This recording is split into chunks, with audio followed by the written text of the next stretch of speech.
এবং অন্যান্য তথ্যের ভিত্তিতে আমাদের ঢাকা মেট্রোপলিটন পুলিশের গুলশান থানা গতকাল একটা পিস্তল সহ 29 রাউন্ড গুলি এবং 38 রাউন্ড শটগানের কার্তুজ উদ্ধার করেছে।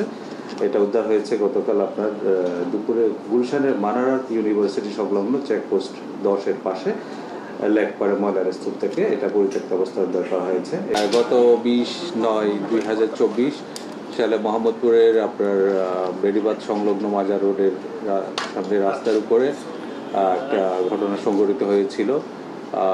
সেদিন সন্ধ্যা 6:20 সময় একটা মোটরসাইকেলে 2 জন যাত্রী ছিলেন।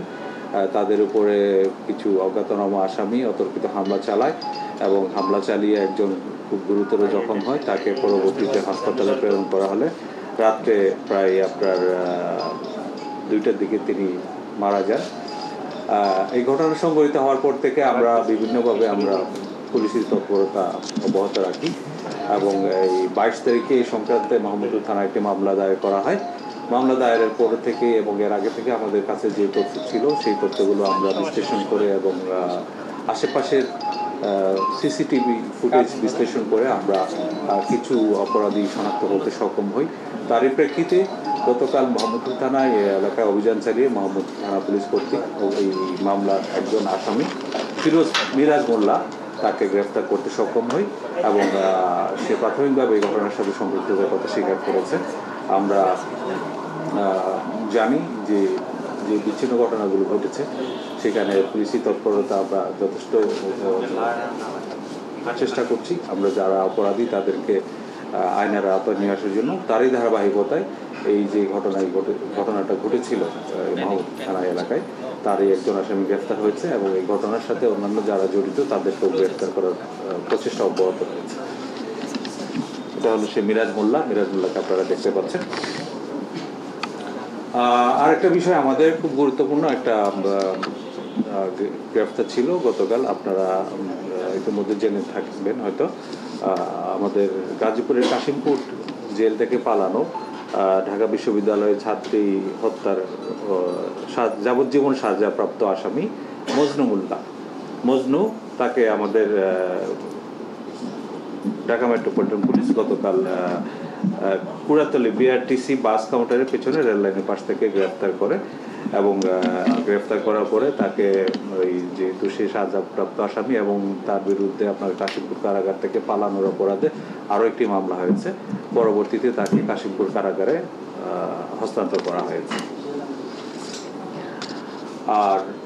আর একটা বিষয় রয়েছে, আপনারা জানেন আমাদের যে অবৈধ অস্ত্র এবং বিভিন্ন বিষয়ে আমাদের পুলিশি অভিযান চলছে। তার ধারাবাহিকতায় আমাদের যে গোয়েন্দা তথ্য এবং অন্যান্য তথ্যের ভিত্তিতে আমাদের ঢাকা মেট্রোপলিটন পুলিশের গুলশান থানা গতকাল একটা পিস্তল সহ 29 রাউন্ড গুলি এবং 38 রাউন্ড শটগানের কার্তুজ উদ্ধার করেছে। এটা উদ্ধার হয়েছে গতকাল আপনার দুপুরে গুলশানের মানারাত ইউনিভার্সিটি সংলগ্ন চেকপোস্ট 10-এর পাশে লেকপাড়ে ময়লার স্তূপ থেকে। এটা পরিত্যক্ত অবস্থায় উদ্ধার করা হয়েছে। এই অস্ত্রটা হচ্ছে ওয়াল্টার PPK 7.65 পিস্তল। এটা জার্মানির তৈরি। এটা আপনারা সামনে আমাদের রয়েছে। এর ভিতরে আপনার গুলি পাওয়া গেছে আপনার 29 রাউন্ড এবং 38 রাউন্ড শটগানের গুলি। এটা ছিল আমাদের অন্যতম একটা গুরুত্বপূর্ণ রিকভারি। এর বাইরে আমরা দেখেছি আপনার যে উত্তরায় ছাত্র হত্যার অন্যতম আসামি মতি গ্রেফতার। আপনারা জানেন সাম্প্রতিক ছাত্র জনতার অভ্যুত্থানে যে বিভিন্ন গোষ্ঠী এই অভ্যুত্থানটাকে এই আন্দোলনটাকে বিভিন্ন খাতে প্রভাবিত করার জন্য এবং ছাত্রদের উপরে নানাভাবে তারা হুমকি দিয়েছে এবং আক্রমণ করেছে। এই সংক্রান্তে যেসব মামলা হয়েছে সেসব মামলাগুলো আমরা ইতিমধ্যে খুব গুরুত্ব দিয়ে এবং নিবিড়ভাবে তদন্ত করছি এবং মামলায় যারা জড়িত প্রকৃত আসামি যারা রয়েছে তাদেরকে আমরা গ্রেফতারপূর্বক আইনের আওতায় আনার জন্য আমাদের কার্যক্রম অব্যাহত রেখেছি। তারই প্রেক্ষিতে গতকাল মাইলস্টোন কলেজের স্কুল অ্যান্ড কলেজের ছাত্র হত্যা মামলার অন্যতম আসামি মোহাম্মদ মতিকে গতকাল গ্রেফতার করা হয়েছে। তাকে রবীন্দ্র সরণির পাশে একটা ঘটনা যেখানে মাইলস্টোন কলেজের ছাত্র সঞ্জিত হোসেন মিলা তিনি গুলিবিদ্ধ হয়েছেন এবং পরবর্তীতে মারা যান। এই হত্যা মামলার অন্যতম আসামি ছিলেন এই মূর্তি, তাকে আমাদের ডিএমপি কর্তৃক গ্রেপ্তার করা হয়েছে।